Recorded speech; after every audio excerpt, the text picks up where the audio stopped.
Oh là là. Ils n'aiment pas ça, donc on essaye quand même de les contenir. Après, on essaye de se dépêcher pour éviter qu'il y ait la trappe. Et après, on rince.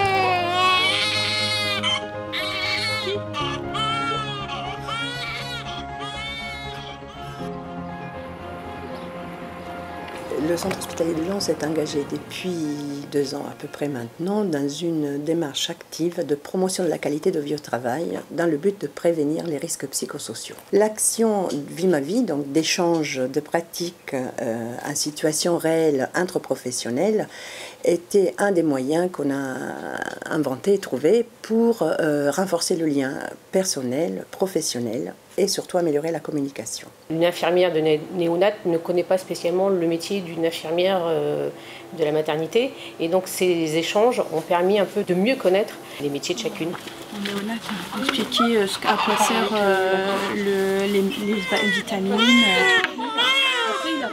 J'ai pu accompagner Isabelle, qui est une infirmière à la maternité, sur sa journée de travail, donc c'est-à-dire sur son travail auprès des bébés et auprès des mamans. Ça m'a bien aidé à comprendre les difficultés qu'il y avait entre notre service de néonat et la maternité en termes de communication. Le bébé est beaucoup plus stable, donc tu sais c'est un prématuré de 2 semaines. Oui. Par contre, je voulais savoir un petit peu des nouvelles de la maman. Elle est revenue du bloc, là, elle est un petit peu douloureuse, la douleur commence. On vient de faire des transmissions. Ça a manqué dans notre pôle en fait, les transmissions comme ça entre un service néonat et maternité. Ça permet quand même de bien vivre ce que vit l'autre dans son service. Puis ça crée une dynamique en fait. Ça permet de savoir ce qui se passe à côté lorsqu'on prend telle décision. Voilà la répercussion qu'il pourrait y avoir aussi sur les conditions de travail, j'allais dire des gens d'à côté. Donc moi je trouve ça très bien et je vais faire en sorte que ça continue de se développer et qu'on le développe d'une manière beaucoup plus importante dans l'établissement. Donc voilà notre belle salle de réanimation. Donc comme tu le sais, on a le bip dans la poche. Oui. Donc on peut être appelé en césarienne à tout moment. Tu as tout ce qui est monitoring pour surveillance cardiaque, fréquence respi, saturation du bébé.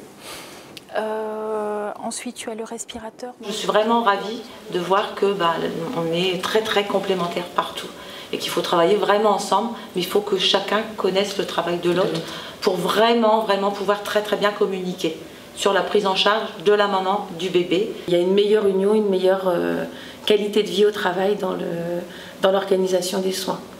Du coup, le bénéfice, c'est les mamans et les bébés qui le récupèrent. Ça ne se limite pas qu'aux infirmières, qu'aux puéricultrices, ça peut être échanger entre les aides-soignantes et qu'elles voient ce qui se passe dans un service, ça peut être intéressant pour tout type de professionnels. J'ai regardé tout le matériel hyper sophistiqué qui gravite. D'avoir partagé comme ça une journée de travail avec elle, je me suis vraiment mis dans sa peau. C'était vraiment le cas.